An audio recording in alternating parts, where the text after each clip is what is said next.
Hello दोस्तों, इस वाले वीडियो में मैं आपको बहुत सारी इंपॉर्टेंट टिप्स बताने वाला हूं जिनसे आपकी जो यूरोप की ट्रिप है वो बहुत बेहतरीन हो जाएगी। आपको घूमने में काफ़ी सहायता मिलेगी, दिक्कतें नहीं आएंगी और काफ़ी पैसे सेव होंगे। इस वीडियो को उसके लिए आप बिल्कुल एंड तक देखना, बढ़िया बेहतरीन साइट्स भी दिखाऊंगा। अगर आपको मुझसे शेंगन वीज़ा की डॉक्यूमेंटेशन करवानी हो करवा सकते हैं, या फिर यूरोप की अपनी ट्रिप के लिए प्लानिंग करवानी हो, बुकिंग्स के लिए कंसल्टेशन चाहिए, या साइटसीइंग कैसे करनी है अलग अलग यूरोप के सिटीज़ में ये समझना हो, इस सब के लिए आप मुझे कॉल कर सकते हैं। मेरा फ़ोन नंबर मैं इस वीडियो के डिस्क्रिप्शन और पिन की गई सबसे पहली कमेंट में दे के रखूँगा। Let's begin. यूरोप घूमने की अगली बहुत इंपॉर्टेंट टिप ये है कि आप यहाँ पर अच्छे मौसम वाले टूरिज़्म वाले महीनों में ही आएँ, जो कि हैं अप्रैल, मई, जून, जुलाई, अगस्त और सितंबर।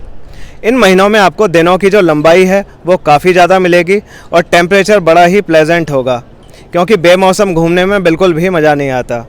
और दिनों की लंबाई से ये फ़र्क पड़ता है कि आप ये समझ लो कि इस टाइम शाम के 7:30 बज रहे हैं और अभी भी पूरा दिन और धूप निकला हुआ है। मेरे पास अभी कम से कम 2-2.5 घंटे और हैं यहाँ पे दिन छिपने तक साइट सीइंग करने के लिए। तो अगर आप होटल से निकलने में लेट भी हो जाते हैं तो भी आपको साइट सीइंग के लिए काफ़ी टाइम और मौका मिलेगा। यूरोप घूमने की अगली जो एक बहुत ही इंपॉर्टेंट टिप है वो ये कि आप टूर पैकेज लेना हाईली अवॉइड करें। देखिए, मेरा पर्सनल ओपिनियन है, जिसका मन कर रहा है वो खरीदे, लेकिन टूर पैकेजेस में मुझे क्या दिक्कत लगती है ये ज़रूर बताता हूँ। एक तो जितना एक्चुअल कॉस्ट आता है ट्रिप का उसका लगभग डबल बना देते हैं, इतना ज़्यादा वो अपना प्रॉफिट बना रहे होते हैं उसमें। मुझे ये चीज़ सही नहीं लगती। यूरोप घूमना तो वैसे ही बड़ा महंगा है और टूर पैकेज लेकर वो और डबल हो जाता है, मतलब कई लाख रुपये एक्स्ट्रा। चलो इतना भी चल जाए, लेकिन इसके बाद जो इनकी आइटनरी होती है वो इतनी बेकार लगती है मुझे 90% से ज़्यादा टूर पैकेजेस की, क्या बताऊँ। सिर्फ नाम हो रहा होता है। जैसे कि मैं भी देखो, ये जो ब्यूटीफुल जगह आपको मेरे पीछे दिख रही है इसका नाम है कोलमार। ये जगह तो मुझे दिखती ही नहीं है उनकी आइटनरीज़ में, बस वही कॉमन जगह जिसके नाम हर किसी ने पहले से सुन रखे हैं, कोई ऑफ बीट डेस्टिनेशन नहीं। और जिन सिटीज़ में ले जाते हैं उनमें भी बस जो मेन साइट्स हैं वो दिखाना और बहुत ज़्यादा स्पीड से दौड़ाना, बस नाम करने वाली बात है। अब देखो, जैसे मैं यहाँ आने से पहले पेरिस होके आया हूँ, तो टूर पैकेज में बस ये होगा कि आगरे ट्रायम्फ ले जाएंगे, एफिल टावर ले जाएंगे, सेन रिवर पे क्रूज़ और एक आध कोई और जैसे सेक्रेकर या एक आध कोई और साइट मान लो। जबकि मैंने मारे डिस्ट्रिक्ट में बहुत अच्छा वॉकिंग टूर लिया, मोंटमार्ट्रे एरिया में बहुत अच्छा वॉकिंग टूर लिया, राइट बैंक पे बहुत अच्छा वॉकिंग टूर रूट फॉलो किया, लेफ़्ट बैंक पे फॉलो किया, और ना जाने कितनी अच्छी जगह। और ये ऐसी जो कमाल की ऑफ बीट डेस्टिनेशंस हैं इनका तो मैं आनंद उठा ही रहा हूँ, जो कि टूर पैकेजेस वालों को नहीं मिलता। एक जगह एक स्क्वायर पे आपको ले जाएंगे और कहेंगे कि अब हम यहाँ आधे घंटे बाद मिलेंगे, जितना मन की आग बुझानी है बुझा लो। भाई, क्या आग बुझेगी मन की? आधे घंटे में बस 4 फोटो लो और अगली जगह चलो।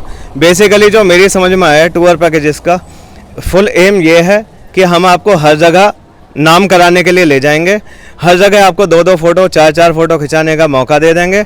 आप सोशल मीडिया पे उस जगह के नाम के साथ डालोगे उन फ़ोटोज़ को, सारे रिश्तेदार दोस्त सभी सोचेंगे कि भाई वाह क्या बढ़िया घूम के आए हैं। लेकिन सच तो आपको पता है ना अंदर ही अंदर कि आप घूम के कुछ नहीं आए, एक्सपीरियंस कुछ नहीं लेके आए, आपने सिर्फ नाम किया। तो आप टूर पैकेजेस जब भी लेते हैं तो आप बहुत महंगे खरीद रहे होते हैं उनको, सिर्फ फॉर्मेलिटी हो रही होती है और बस नाम हो रहा होता है। तो आप तसल्ली से घूमें, जिस जगह जितने दिन मन करे उतने दिन दें, अपने हिसाब से घूमें, खुद अपनी ट्रिप को डिज़ाइन करें। चाहें तो उसके लिए आप मेरी मदद ले सकते हैं अगर आपको खुद घूमने में दिक्कत है। मैं यूरोप पे दिन रात रिसर्च कर रहा हूँ, कई सालों से लोगों को टूर गाइड करता हूँ, उनकी वीज़ा की भी डॉक्यूमेंटेशन करता हूँ। उसके लिए कॉन्टैक्ट कर लेना मुझे। आप यहाँ यूरोप घूमने आए हो तो यूरोप को फील करो। इंडियन टूर ग्रुप वाले बबल में घूमने की ज़रूरत नहीं है। आपके साथ जो लोग घूम रहे हैं वो भी इंडियन, आपकी भाषा भी इंडियन, फूड भी इंडियन, सब कुछ इंडियन, जो जगह भी वही हैं जिनके बारे में आपको पहले से आपने नाम सुन रखा है। कोई ऑफ बीट डेस्टिनेशन नहीं है ऐसी दिल जीतने वाली। तो मैं तो रेकमेंड करूँगा, मेरी अपना ओपिनियन है, अब बाकी आपकी मर्ज़ी है। मेरे ख्याल से टूर पैकेजेस बिल्कुल बेकार तरीका है यूरोप घूमने का। देखिए, यूरोप घूमने की अगली एक बहुत इंपॉर्टेंट टिप ये है कि आप अपनी ट्रिप को जितना फ्लेक्सिबल हो सके उतना फ्लेक्सिबल रखें।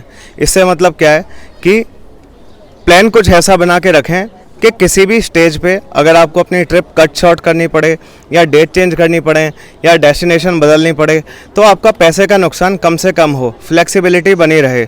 ऐसा किस लिए? देखो, पिछले साल में 48 डेज़ की यूरोप की ट्रिप पे आया था। मेरे तबीयत ख़राब हो गई बिल्कुल शुरुआत में ही, और करीब 16-17 दिन बाद मेरी तबीयत इतनी ख़राब हो गई, इतना बुखार मुझे रहने लगा कि मुझे ट्रिप छोड़ के जाना पड़ा। घर जाके इंडिया वापस मैंने टेस्ट कराया तो टाइफाइड निकला। तो जो आगे की बहुत सारी बुकिंग्स थी उनमें कुछ नॉन रिफंडेबल थी, कुछ ऐसी थी जिनमें 50% कट जाता। फिर जो फ़्लाइट थी उसका भी बहुत सारा गया। बहुत सारी मैंने फ़्लाइट इंटरनल ट्रांसफ़र की करा रखी थी, वो बहुत सारा गया। तो इस तरह ना जाने कितना मेरा पैसा, करीब 2.5 लाख रुपए मेरा वेस्ट हो गया। तो इस बार जो मैं आया हूँ यूरोप घूमने, मैं इस साल भी 48 डेज़ के लिए आया हूँ। बहुत पसंद करता हूँ मैं यूरोप को। तो इस बार मैं पूरी कमर कस के आया हूँ कि किसी भी वजह से अगर मेरा प्लान चेंज होता है तो मेरा लॉस कम से कम हो।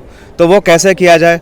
देखो, आपकी जाने और आने की फ़्लाइट है, ये मत देखो कि सस्ती से सस्ती कौन सी है, ये देखो कि लोएस्ट कैंसिलेशन फ़ी किसकी है, पार्शली रिफंडेबल होनी चाहिए।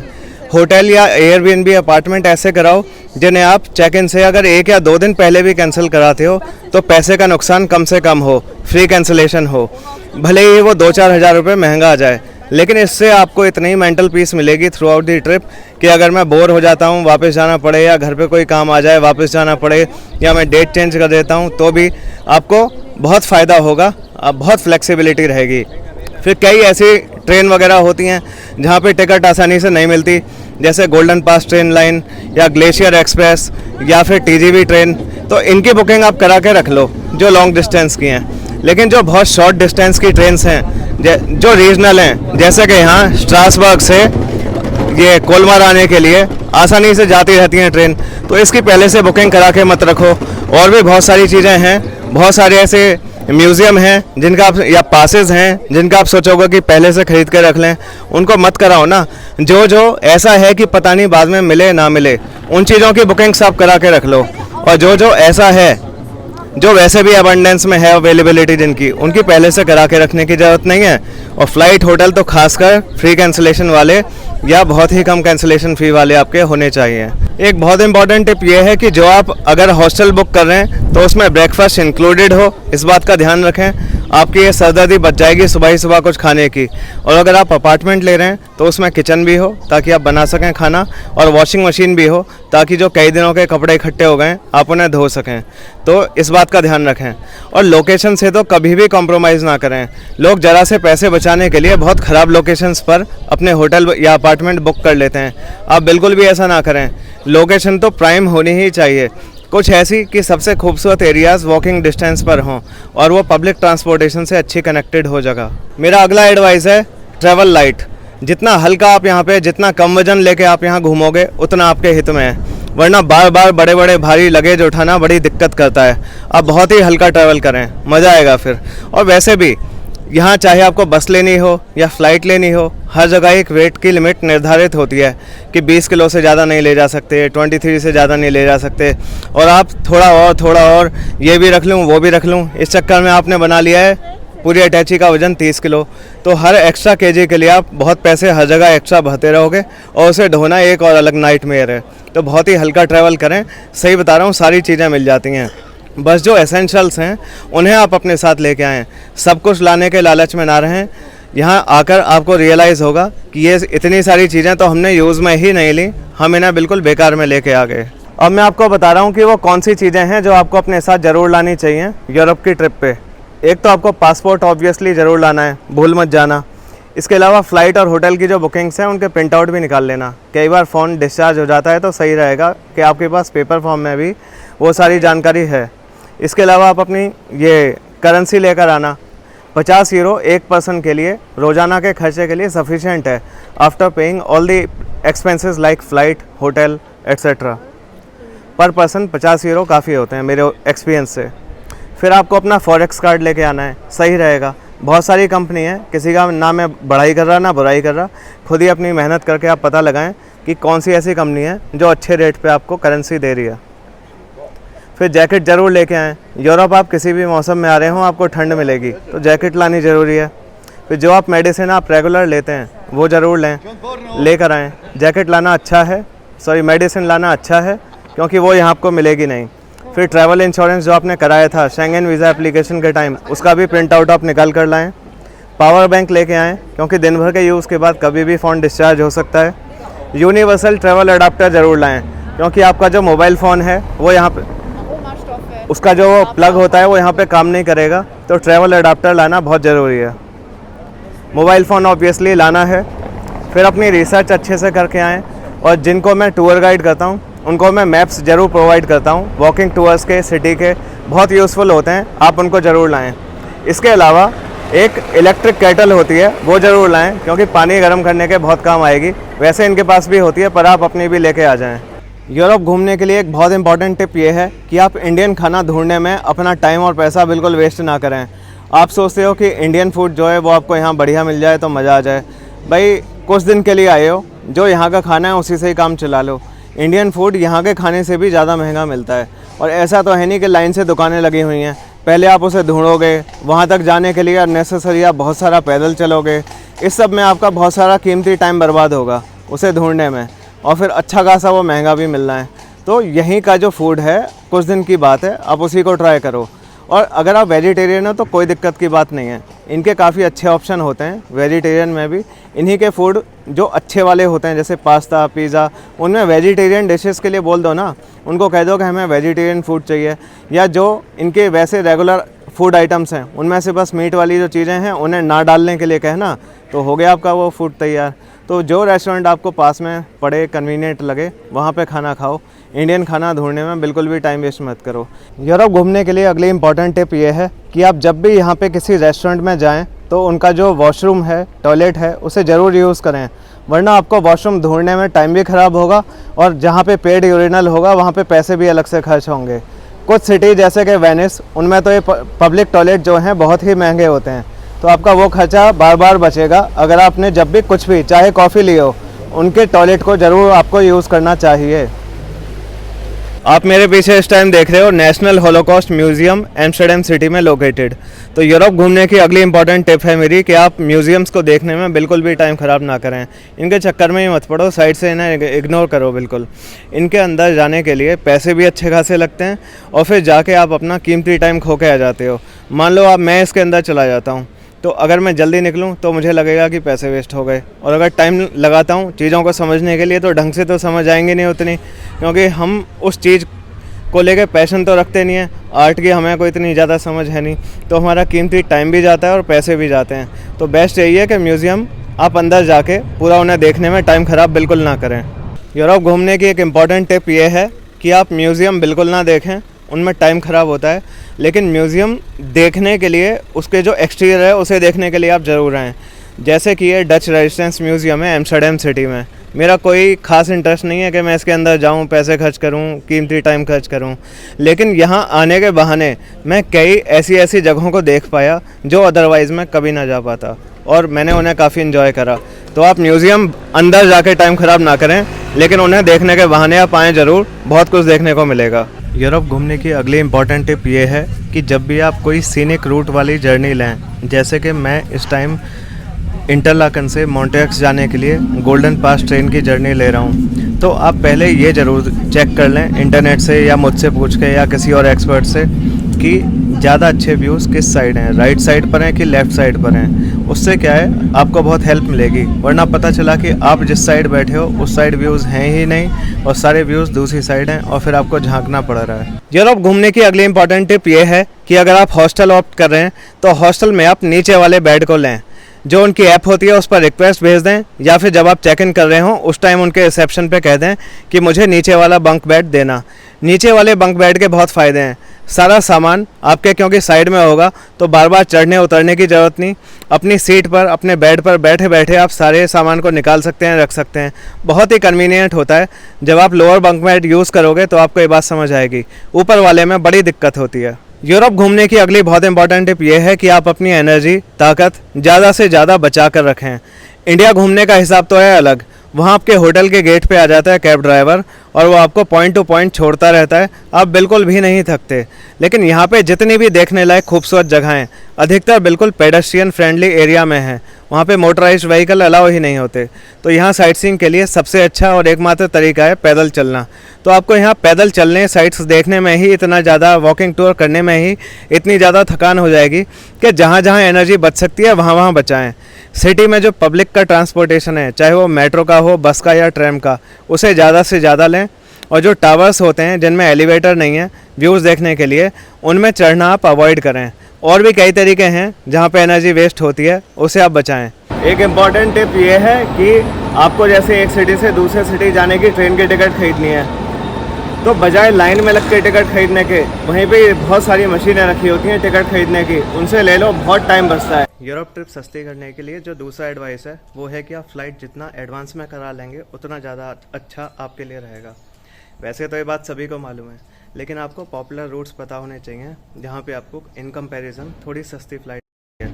तो पहला है पेरिस, दूसरा है रोम, मिलान, फ्रैंकफर्ट।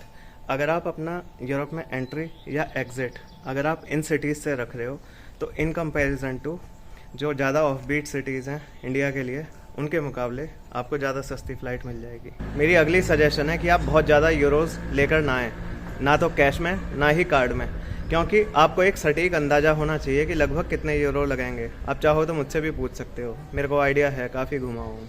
कॉल कर लेना, नंबर दे रखा है नीचे डिस्क्रिप्शन और पिन की गई कमेंट में।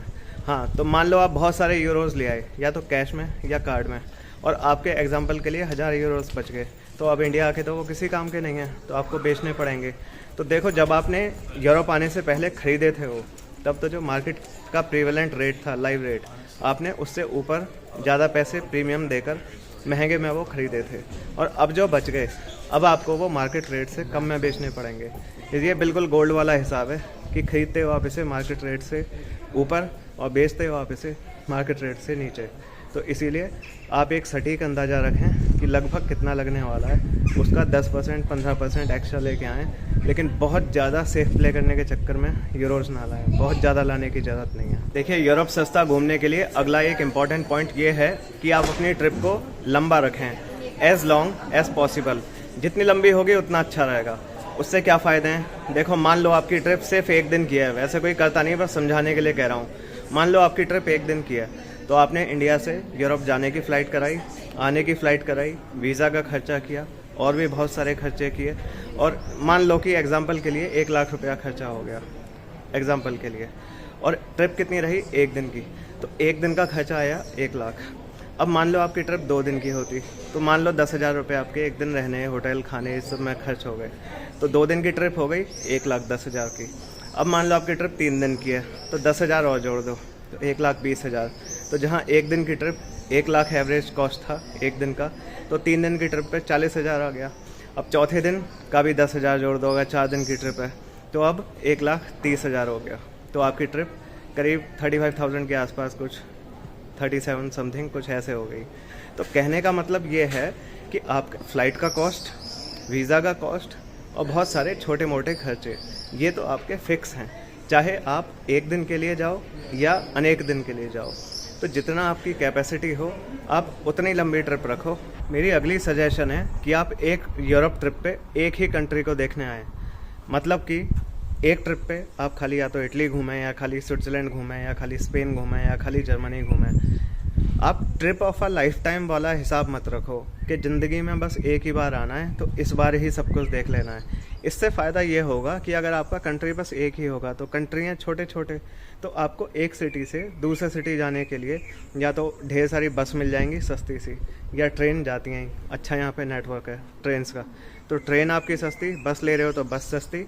और वही आप अगर जंप कर रहे हो country to country all over your small trip, तो जैसे मान लो आप रोम से पेरिस जा रहे हो, तो मैं भी जा रहा हूँ, लेकिन मैं पहले पूरा 40 दिन इटली घूमने के बाद पेरिस जा रहा हूँ।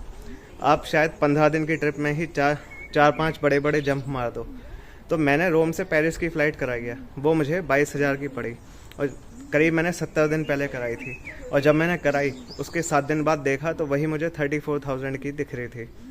अब दूसरी तरफ इसे कंपेयर करो, जैसे कि सिएना से मैं यहाँ असीसी आया हूँ, तो यहाँ आने का बस का जो किराया है वो 12 यूरो है, मतलब 1,000 रुपये। तो जब आप एक ही कंट्री में ट्रैवल कर रहे होते हो, तो सिटी टू सिटी जाना 1,000, 1,200, 2,000, 2,500 का होता है। जबकि जब आप पूरे कॉन्टिनेंट में, पूरे यूरोप में जंप कर रहे होते हो, तो हर सिटी चेंज करना आपका बहुत बहुत महंगा बैठता है। यूरोप की ट्रिप को सस्ता बनाने के लिए मेरी अगली इंपॉर्टेंट एडवाइस है कि आप ऑफ बीट प्लेसेस विजिट करें। ऐसे ब्यूटीफुल सिटीज़ में, ऐसे ब्यूटीफुल टाउन्स और स्मॉल विलेजेस में आएँ जहाँ पे जो उतने पॉपुलर नहीं हैं। जैसे कि देखो, इस जगह मैं खड़ा हूँ, ये पूरा वीडियो मैं जिस सिटी में, जिस टाउन में शूट कर रहा हूँ, इसका नाम है असीसी। क्या आपको ये पसंद नहीं आ रहा? तो दूसरी तरफ आप जा रहे हो फ्लोरेंस में, तो फ्लोरेंस में आप एक कपल का आपको 200 यूरोस पड़ेगा, ठीक है। मतलब लगभग 20,000 रुपये के आसपास पर कपल पर नाइट का स्टे। ठीक है, वेनिस में भी आपको लगभग यही प्राइस मिलेगा और जितने भी यूरोप के पॉपुलर सिटीज़ हैं यही स्थिति है। लेकिन वही आप जैसे ये आप देख रहे हो मेरे पीछे, ये इसका नाम है असीसी। यहाँ पे मैं 3800 रुपीज़ पर नाइट दे रहा हूँ अकेले के। मेरा रूम थोड़ा छोटा है, लेकिन चलो अगर मैं कपल में आता, अभी तो अकेले आया हूँ, अगर कपल में आता और थोड़ा बड़ा भी अगर रूम लेता तो मुझे 6,000 में बड़े आराम से अच्छा रूम मिल जाता। इसी तरह मैं वोल्टेरा में मुझे आसानी से 6,000 रुपये में मिल रहा था। तो सोचो कहाँ तो फ्लोरेंस के 20,000 और कहाँ उसके पास के ही फ्लोरेंस से भी ज़्यादा ब्यूटीफुल टाउन्स के एक रात के 5,000 6,000। इसी तरह स्विट्ज़रलैंड, भेड़ चाल में जैसे सभी स्विट्ज़रलैंड जा रहे हैं, वहाँ पर नाइट का कितने दे रहे हैं? 25,000 30,000। जाने से पहले सबका मन करता है, लेकिन जब होटल देखने की बारी आती है हालत ख़राब हो जाती है। जब देखते हो ना कि एक रात के सिर्फ सोने के 25-30 हज़ार देने होंगे, तो आप ज़्यादा रात नहीं रुक सकते। तो आप ऐसे प्लेसेस विजिट करें जो कि ऑफ बीट हैं, जो उतने ज़्यादा पॉपुलर नहीं हैं, लेकिन ब्यूटी में पॉपुलर जगहों से भी ज़्यादा अच्छा है। देखो, यूरोप ट्रिप पे जो अगला बड़ा खर्चा आपका आता है वो है फूड का। तो इसके दो ऑप्शन हैं आपके पास, या तो आप बाहर बैठ के खाना खाओ, डाइन आउट करो, या फिर आप सुपरमार्केट से लो। तो अगर आप बाहर खाते हैं खाना, तो वैसे तो खाना चाहिए, लेकिन यहाँ पे काफ़ी महंगा पड़ता है और आपको खाली बैठ के खाने का आप अलग से 3 यूरो, वो डिपेंड करता है अलग अलग जगह, प्लेस टू प्लेस, लेकिन कहीं पे 3 यूरो, कहीं 2.5 यूरो, कहीं 1.5 यूरो, ये आपको टेबल चार्जेस अलग से देने पड़ते हैं। और जब इसे रुपीज़ में कन्वर्ट करते हैं और ये पर पर्सन होता है, तो ये काफ़ी ज़्यादा बैठता है। तो एक ऑप्शन तो है ये। दूसरा ऑप्शन है कि आप सुपरमार्केट से जितना ज़्यादा हो सके उतनी चीज़ें खरीद लें, ताकि आपको दोनों टाइम बाहर ना खाना पड़े। स्पेशली नाश्ता तो आप अपने होटल रूम में ही कर लें, या तो ब्रेकफास्ट आपका इंक्लूडेड हो जो आपने होटल चुना है उसमें, या फिर आप अपने रूम में ही बना लो। तो सुपरमार्केट में क्या क्या मिलता है? देखो, आपको योगर्ट मिल जाएगी मूसली, और उसमें मिलाने के लिए कॉर्नफ्लेक्स, दूध की बोतल मिल जाएंगी, और एग्स मिल जाएंगे। इसके अलावा जो नूडल्स हैं, पास्ता हैं, और तमाम बिस्किट और ब्रेड, तमाम जितनी भी चीज़ें होती हैं ये सारी आपको मिल जाएंगी। तो आपको घर से सामान लाद के लाने की ज़रूरत नहीं है। आप बस ऐसी चीज़ें लाओ जो आप यहाँ से ख़रीद के, जिनकी मदद से आप यहाँ से सामान ख़रीद के उनमें बना सको। जैसे एक इलेक्ट्रिक केटल ले आओ, तो यहाँ आपको उसमें चाय बना सकते हो। कैसे? सुपरमार्केट से दूध खरीद लिया, टी बैग उसमें मिला लिया, शुगर भी सुपरमार्केट से मिल जाएगी, चाय बन गई। फिर आप राइस बॉयलर ले आओ, राइस चाहो तो थोड़े से घर से ले आओ, या वो भी सुपरमार्केट से ले आओ, वो भी रूम में बन जाएंगे। नूडल आपको सुपरमार्केट में मिल जाएंगे, तो वो आप इलेक्ट्रिक केटल में बना सकते हो। इसके अलावा जैसे कि एग बॉयलर है, काफ़ी काम की चीज़ है।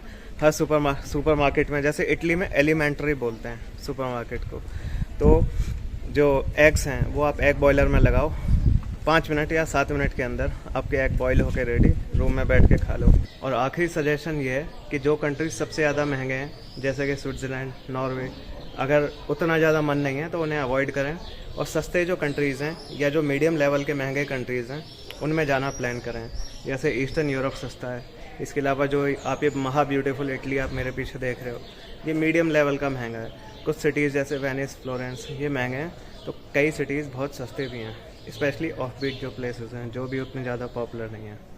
दोस्तों, मेरा नाम जितेंद्र शर्मा है। बहुत मेहनत की है इस वीडियो को बनाने में, लाइक ज़रूर करना, रिवॉर्डेड फील करूँगा।